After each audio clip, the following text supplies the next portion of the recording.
This week, Epstein, Epstein, Epstein, a scandal that even President Trump can't manage or contain. Just 6 months into the president's second term, lingering questions about his relationship with the deceased sex trafficker are consuming his White House and paralyzing Congress with no end in sight. Next. This is Washington Week with The Atlantic. Corporate funding provided by... In 1995, two friends set out to make wireless coverage accessible to all. With no long-term contracts, nationwide coverage, and 100% U.S.-based customer support. Consumer Cellular. Freedom calls.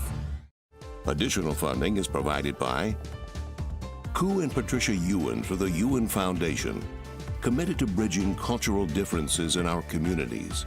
Sandra and Karl DeLay Magnuson, Rose Herschel and Andy Shreves, Robert and Susan Rosenbaum, Charles Hamawi through the Charles Hamawi Fund, and by contributions to your PBS station from viewers like you. Thank you. And now from the David M. Rubenstein studio at WETA in Washington, here is Washington Week with The Atlantic. Good evening and welcome to Washington Week. I'm Franklin Foer, in tonight for Jeffrey Goldberg. It wasn't that long ago when Elon Musk, who was on his way out of Doge, posted what he called a really big bomb, that President Trump's name was in the files of the government's Jeffrey Epstein investigation. Musk deleted that post, but a report from the Wall Street Journal this week confirmed his extraordinary claim and revealed that the president was briefed about it by Attorney General Pam Bondi in May. Joining me tonight to discuss this, Peter Baker, the chief White House correspondent for the New York Times. Eugene Daniels is the senior Washington correspondent and co-host of The Weekend on MSNBC. Susan Glasser is a staff writer at The New Yorker. And Jonathan Karl is the chief Washington correspondent at ABC News. Before we tumble down this sordid rabbit hole, Trump landed in Scotland today and took questions from the press. I want to listen to this exchange.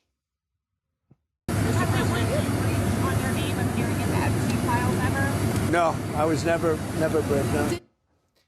Eugene, the Wall Street Journal reported that he was in these files and he was briefed about it. The New York Times confirmed it. Why in the world is he denying this? Donald Trump denying something that everyone else says is true. I'm shocked by that. Because he feels like it's a terrible thing. Even though everyone who you would talk to who's an expert will tell you that just because someone's name is in these files doesn't mean they did anything bad, right? We know that Donald Trump and Jeffrey Epstein were friends. We know that Donald Trump and him hung out a lot, right? We know these things. We know he was on the plane at some point. And so what Donald Trump has clearly made the calculation that he can't be connected to Jeffrey Epstein in any way, shape, or form. And because for years, he and a lot of the people that are in the administration stoked the files so much and talked about how bad they were and how all these pedophiles were in these files, he knows he cannot cop to knowing that he was in these files. But you know, here's the thing. When Pam Bondi put out what she called phase one of the Epstein files in those binders to those right-wing influencers, those documents, which were mostly stuff that had already been out, 300 or some pages, Donald Trump's name was in those documents. Right. Those documents included Epstein's address book, which had Donald Trump, it had his brother Robert, it had Ivanka, it has his ex-wife Ivana, had several Trumps, and also had the flight logs from some of Epstein's flights between West Palm Beach and Teterboro in New York and one to D.C. I think his name appeared 4 or 5 times already in what were in the so-called Epstein files that were released by DOJ. Well, can you just talk about the bizarre paradox here, I guess is what you might call it, is that at the same time that they really are desperate to escape this scandal, they keep burrowing deeper into it. I mean, Deputy Attorney General Todd Blanche just spent 2 days in Florida with Maxwell. What's the calculus? I mean, if you thought this was an insignificant story and didn't want to pay any attention to it, they're making it impossible to ignore it. Having the Deputy Attorney General go down to Tallahassee for 2 full days to meet with Ghislaine Maxwell, who obviously is in prison for sex trafficking, is an extraordinary development. And what other case do you see like that? And it's not just that, Frank, when you think about it, The Times had a great story about all the resources that Yeah. have gone into this, reviewing these files, saying hundreds. I am told it's actually about 1,000 personnel from the FBI and the DOJ. 1,000 personnel. 1,000 people at the FBI and DOJ have been working to review these files for a matter of months. Now, what were those people doing before they were tasked to this assignment? Working on national security cases, terrorism cases. They are now, a significant part of the manpower of our national security division has been spent looking at these files.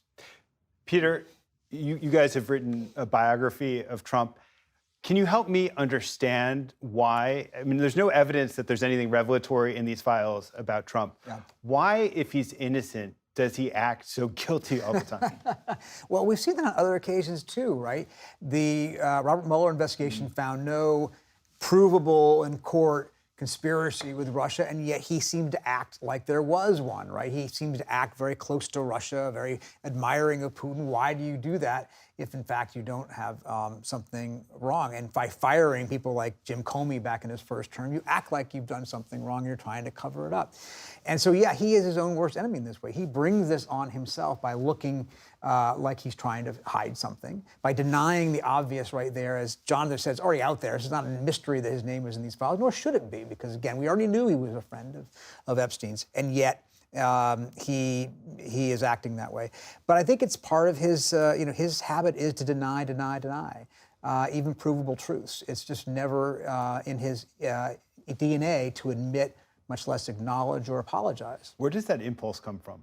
Well, I think it's from his father. I think his upbringing to some extent. He was taught, you never, ever give in. Never give an inch, ever. You're a killer, his dad would say to him. Well, a killer doesn't give in. It doesn't apologize, doesn't acknowledge, doesn't say they did anything wrong, doesn't acknowledge that there's some, that he made a mistake in being friends with Jeffrey Epstein. Susan, you wrote an excellent column in The New Yorker about this scandal, and I want to quote from it.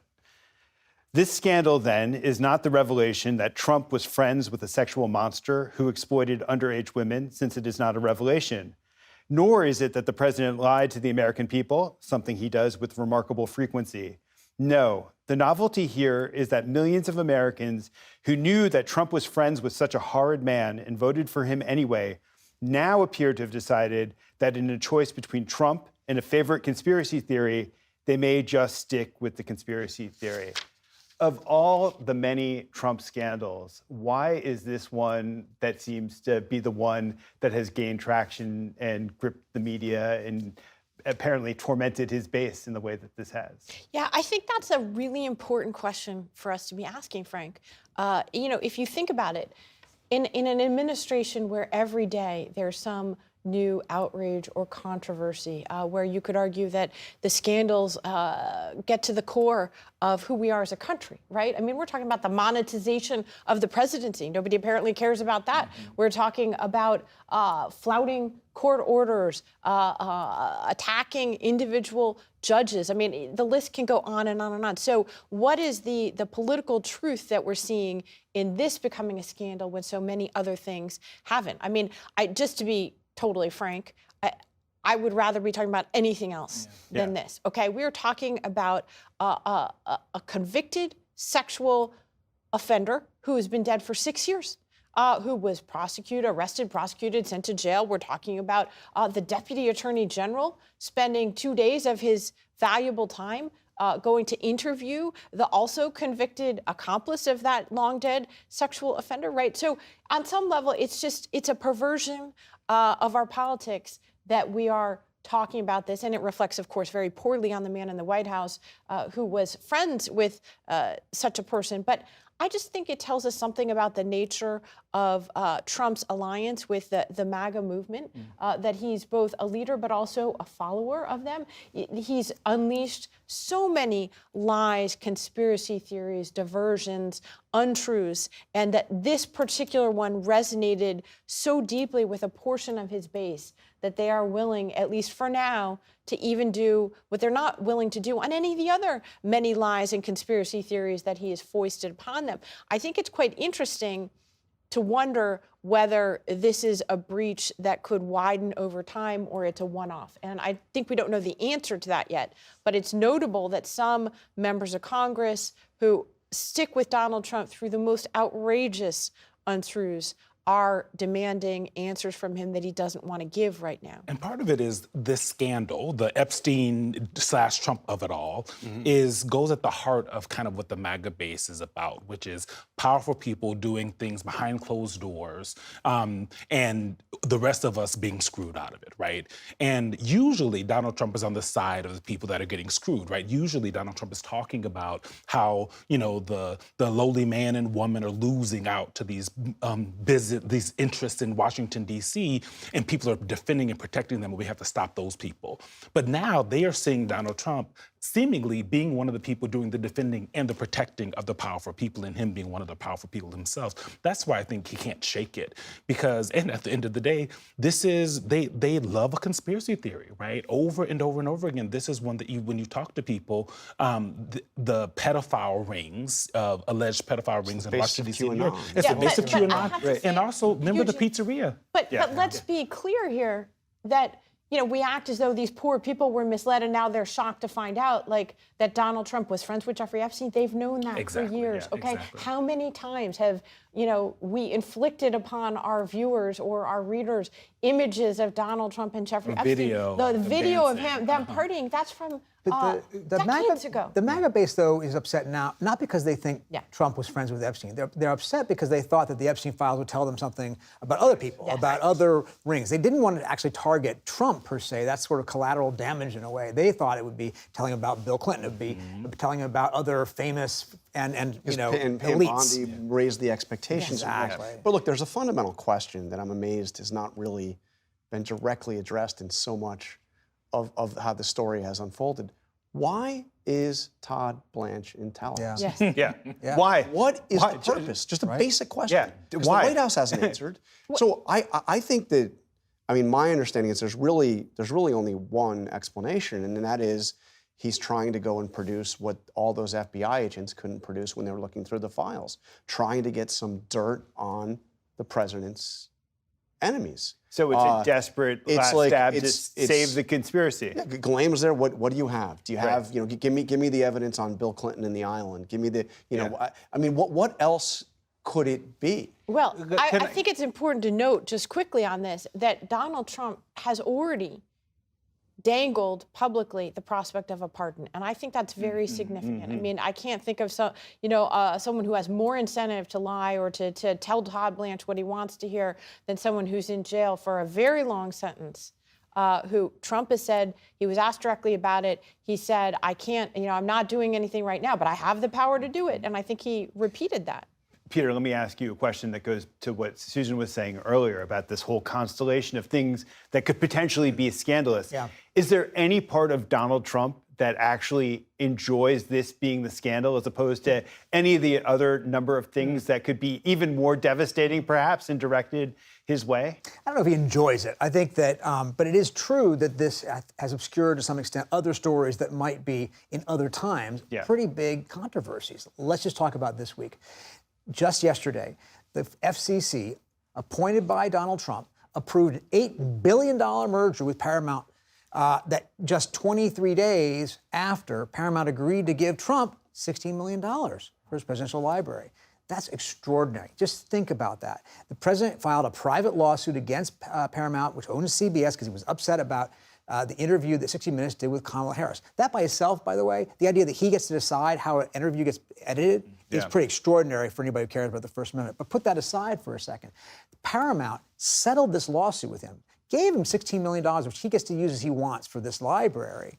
And then, strangely enough, 23 days later, his appointees approved their $8 billion merger. And reporting has shown that the Paramount people were concerned that the government wouldn't, that is the Trump administration, wouldn't approve their merger unless they gave him the money. And the FCC chairman approves it, basically suggesting they got assurances on what the editorial policies would be by CBS going forward. Exactly. The president using, in effect, what appears to be the power of government, right, to tell a media company how it should be reporting, A, and B, pocketing a little bit of money at the same time for his library. And among the other very scandalous things that have come out this week is his response to the scandal itself. Susan, one of the time-tested methods that he uses is distraction. And the form of distraction that he's deployed this week is not just forcing Coke to reintroduce sugar into its drinks, is that he had Tulsi Gabbard come out and essentially declare a coup that took place in 2016. I want to listen to Gabbard from earlier this week. When you look at the intent behind creating a fake manufactured intelligence document that directly contradicts multiple assessments that were created by the intelligence community, the expressed intent and what followed afterward can only be described as a years-long coup and a treasonous conspiracy against the American people, our republic, and an attempt to undermine President Trump's administration. I'm old enough to remember when Russia was a hoax, but now it's apparently what they want to talk about all the time. Could you just parse and explain the sleight of hand that she was engaged in? Well, let's stipulate on the front end that none of this is true, okay? So I think that's important to state for people.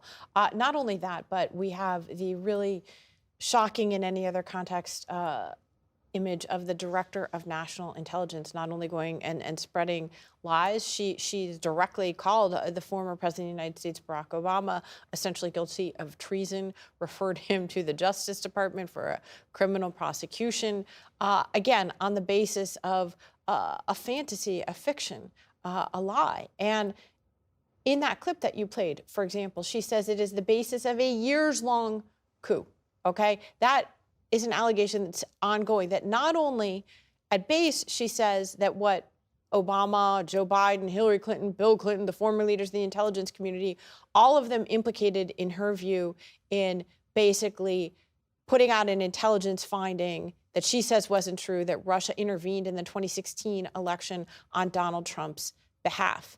Now, that ignores the investigation by Robert Mueller, the conclusions of the U.S. intelligence community. It even ignores the years-long bipartisan investigation of the Senate Intelligence Committee, at the time led by Republicans, who was a senior member of that committee. Marco Rubio, the current Trump Archivist Secretary, of the United States. acting national archivist, as well as national security advisor and Secretary of State. So not only is there no basis to this, but imagine the recklessness of saying that the former president is guilty of treason. The years-long coup is a new aspect to this conspiracy theory that I think is really quite remarkable. It speaks, again, to the hunger of this political movement in our society for grand unification conspiracy theories, because the allegation here is that the original sin, quote-unquote coup in 2016 of saying that Russia was trying to elect Trump when it wasn't, actually was the precursor event, according to Tulsi Gabbard, for efforts to rig the 2020 and 2024 elections as well. And that is the ongoing coup. She even, in an appearance with Charlie Kirk, a well-known MAGA figure, claimed that it was actually this false statement about the 2016 campaign was the reason for the FBI raid on Mar-a-Lago to recover the illegally taken classified documents that Donald Trump brought with him from the White House. I mean, again, it's lies upon absurdities upon lies. What's being unleashed here, John? But I mean, you used the right phrase, sleight of hand, because if you actually look at what she said, she did present some documents, and it was that the intelligence community's secret assessment was that Russia did not manipulate voting machines in America and change the vote and rig the election. Well, guess what? That was never alleged. No one said that. We knew Barack Obama actually said at a press conference, it might have been, was it his last press conference in December of 2016, that there is no evidence whatsoever of vote rigging. And that was actually part of the very assessment, the CIA assessment that Gabbard was saying was a scandal. It said no votes were changed. Russia tried to manipulate a public opinion in America by hacking into Hillary Clinton's emails and through a series of other steps, but it was never the allegation. So it was a very strange thing, because you have the director of national intelligence acting like she was presenting this smoking gun, and what she was actually presenting was nothing of the kind. Eugene, is such a patently obvious ploy to distract. Does the distraction actually work with his base? No, because they still want the files, right? When you talk to the folks who are part of the base, they still want the files. They don't see these things as connected. They also already believe that Barack Obama was some evil mastermind, right? So you're not presenting them with anything new to distract them. That's the problem with this. And I think, it is really important to, it's very serious to accuse anyone of treason. It is very serious to accuse the former president and his team of treason and trying to steal the election from Donald Trump. Because it's not, it is the government saying that that's happening, but also the people who are crazy and may act on those kinds of conspiracy theories. Right. And to see that it's worth remembering the video that the president posted, an artificially intelligence fake video of Barack Obama being handcuffed in the Oval Office and taken into prison.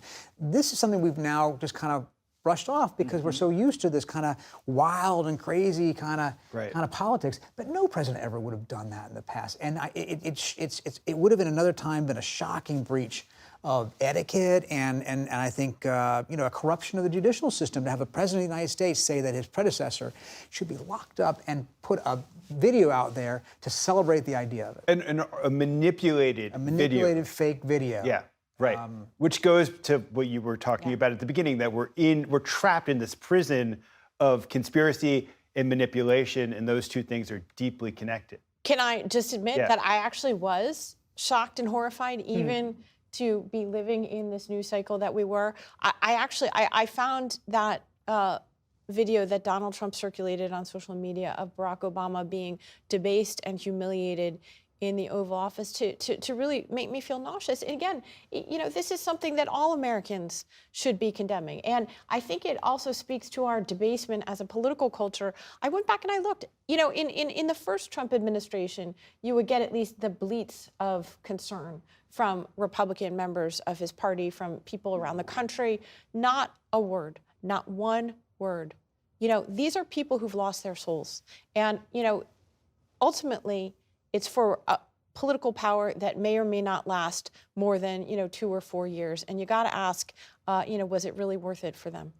And Peter, I want to just pause further on the accusation of treason, because it is so extreme. And I think also it's something that is, in terms of its magnitude, outweighs anything having to do with the Epstein case. And it wasn't something that was necessarily leading the news or on the front page of newspapers.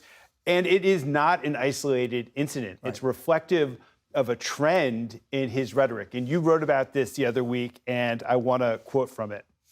You wrote, "Evil is a word getting a lot of airtime in the second Trump term. Anyone viewed as critical of the president or insufficiently deferential is wicked. The Trump administration's efforts to achieve its policy goals are not just an exercise in governance, but a holy mission against forces of darkness." Yeah, and it's so much easier if your opponent, your rival, your competitor isn't just somebody you disagree with, isn't just somebody who has bad policy ideas maybe, but is somebody who is wicked or evil, because then you justify all kinds of things that come up, right? And the reason, one of the reasons I wrote that article was because the president was asked at one point about Ali Mayorkas, who's the Secretary of Homeland Security under Biden, and somebody said, should he be locked up because the border was so bad? And he says, yeah, that's something we should look at. Kristi Noem says to his own Secretary of Homeland Security, you should look at that. Should we put Mayorkas in prison because of the border? That's not accusing him of a criminal act. He's simply saying that I don't like his policy, therefore I would go ahead and imprison him. And guess what? Nobody paid attention to that. Because, in fact, we hear him say things like this so much. And I know a lot of Republicans, a lot of Trump people will say, well, the Biden people weaponized government by going after Donald Trump. Okay, I understand that concern by a lot of people. He was pursued by prosecutors. You never heard President Biden say, hey, this guy's guilty of treason. He never put a video on there showing Trump being locked up. He recognized it was his job as president to stand back and let the justice system handle this as the justice system should. It wasn't his job to try to demonize or vilify his enemies. Now, he said a lot of bad things about Donald Trump. Fair enough. I've heard that from Trump people since I wrote that article. But it just doesn't come close to what Donald Trump does. And it's a departure, right? This is not, not just from past precedent, but this is actually a different version of Donald Trump. I think that Susan hit on one of the biggest difference here is that he now has total command of the Republican Party. So there's nobody, and he also has an administration and a staff that is based entirely on loyalty. So you don't hear any dissent either within the administration or within the Republican rank and file or leadership in Congress. You heard some of that, whether it mattered in the first term, maybe it didn't at the end, but that's gone. I will say one thing in terms of the question to Eugene about will this ultimately really hurt his base, him with his base. I think that the way Democrats have jumped onto the Epstein story, I think you now have a little bit of a rallying around Trump on this. We're going to have to leave it there for now. Thanks to our guests for joining me, and thank you to you at home for watching us. I'm Franklin Foer. Good night from Washington. Corporate funding for Washington Week with The Atlantic is provided by Consumer Cellular. Additional funding is provided by Ku and Patricia Ewan for the Ewan Foundation, committed to bridging cultural differences in our communities. Sandra and Karl DeLay Magnuson, Rose Herschel and Andy Shreves, Robert and Susan Rosenbaum, Charles Hamowy through the Charles Hamowy Fund, and by contributions to your PBS station from viewers like you. Thank you.